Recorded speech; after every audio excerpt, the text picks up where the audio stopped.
La vérité, c'est qu'en réalité, si les djihadistes avaient la potentialité de pouvoir conquérir la capitale, ils l'auraient fait.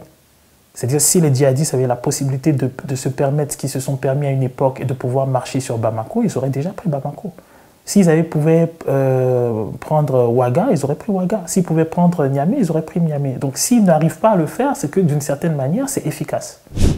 Personne ne comprenait pourquoi des États séculairement liés par les populations ne s'unissaient pas quand il s'agissait d'agression extérieure. C'était ubuesque d'avoir le Burkina qui se défend d'un côté, le Mali qui se défend d'un côté, le Niger qui se défend d'un côté. Donc, au contraire, je trouve que cette alliance, elle est salutaire, elle est de raison. Parce qu'il va de soi que des groupes qui ont la latitude de passer d'une frontière à une autre doivent avoir en face une force qui a une latitude de passer d'une frontière à une autre.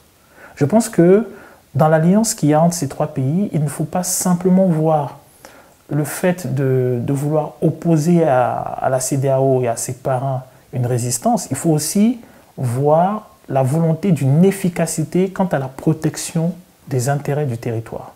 Parce que la vérité qui se passe, c'est que, étonnamment, depuis que le Mali, en l'occurrence, et le Burkina disent « nous allons soutenir le Niger », il y a une recrudescence des agressions envers le Mali et le Burkina.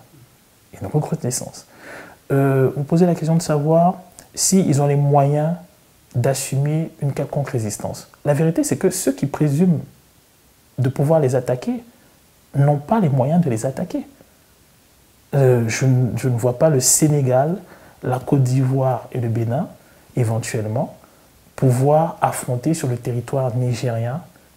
Alors la question est difficile parce qu'on n'a pas, comment dirais-je, les informations de ces États-là, mais la vérité c'est qu'en réalité, si les djihadistes avaient la potentialité de pouvoir conquérir la capitale, ils l'auraient fait. C'est-à-dire si les djihadistes avaient la possibilité de se permettre ce qu'ils se sont permis à une époque et de pouvoir marcher sur Bamako, ils auraient déjà pris Bamako.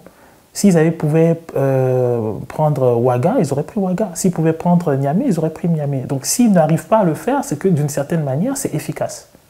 Encore aujourd'hui, les gens vivent normalement, plus ou moins normalement à Bamako, plus ou moins normalement à Ouagadougou, et les gens ne vivent pas normalement à Niamey parce qu'on a mis des embargos sur Niamey, pas du fait des djihadistes. C'est tout ça l'ironie de l'histoire, c'est-à-dire les difficultés de Bamako, de Ouaga et de Niamey viennent de l'embargo des pays frères et du parrainage qu'ont ces pays de puissance étrangère. Elles ne viennent pas du fait des djihadistes.